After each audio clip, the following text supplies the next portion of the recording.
जो पढ़ा है समझ में आ गया? चलो ठीक है। 15 अगस्त, देखो, 15 अगस्त 1947 को हमारा देश आजाद हुआ, ये सबको मालूम है। आजादी दिलाने में जो हमारे हीरो लोग थे, वो महात्मा गांधी थे, भगत सिंह थे, सुभाष चंद्र बोस थे, अशफाक उल्लाह खान थे, खान अब्दुल गफ्फार खान थे, और बहुत से क्रांतिकारी थे। लेकिन मुख्य भूमिका जो में थे, वो महात्मा गांधी थे।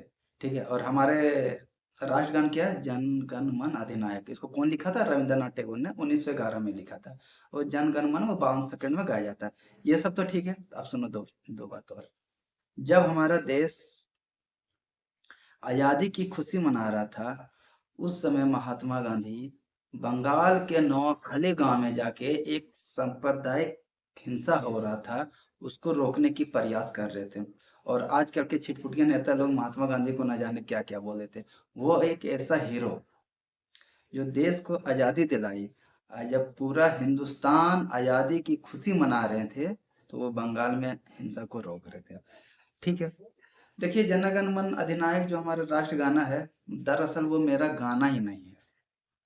ये जन गण मन जब पहली बार गाया था, एक अंग्रेज अधिकारी जब आया हुआ था हिंदुस्तान में, जिसका नाम था जॉर्ज पंचम, तो उसका स्वागत के लिए रविंद्रनाथ टैगोर ने जन गण मन अधिनायक गाया था।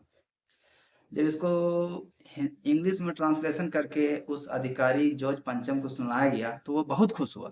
अब बोले, ये गाना का कौन गाया? तो रविंद्रनाथ टैगोर को फिर सामने किया गया। उसने उसमें बोला कि हमारी बीवी हमको इतना तारीफ नहीं करती है जितना यहाँ पे हिंदुस्तानी लोग कर रहे हैं। फिर जॉर्ज पंचम फिर लंदन गए, और इस तरह से उनको नोबेल पुरस्कार मिला गया, रविंद्रनाथ टैगोर को। जबकि महात्मा गांधी ने बार बार उनको मना किया, गांधी रविंद्रनाथ टैगोर को, कि आप ये नोबेल पुरस्कार को रिटर्न कर दीजिए, ये हमारे गुलामी की निशानी है, आप रिटर्न कर दीजिए। बट है कि रविंद्रनाथ टैगोर ने नोबेल पुरस्कार को वापस नहीं किए। यहाँ तक कि जब जलियांवाला बाग हत्याकांड भी हुआ, तो उस समय जितने भी हिंदुस्तानी थे, जिसको भी जो भी पुरस्कार अंग्रेज दिया था, सब रिटर्न कर दिया। लेकिन रविंद्रनाथ टैगोर ने उनको भी वापस नहीं किए।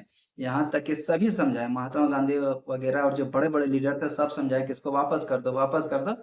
लेकिन रविंद्रनाथ टैगोर ने वापस नहीं किए।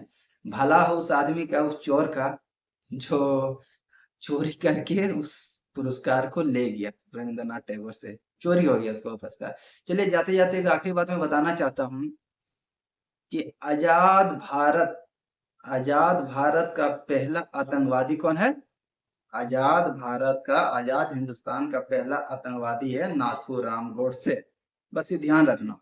आजाद भारत का आजाद भारत का पहला आतंकवादी है नाथूराम गोडसे। इसको ध्यान में रखना। ठीक है।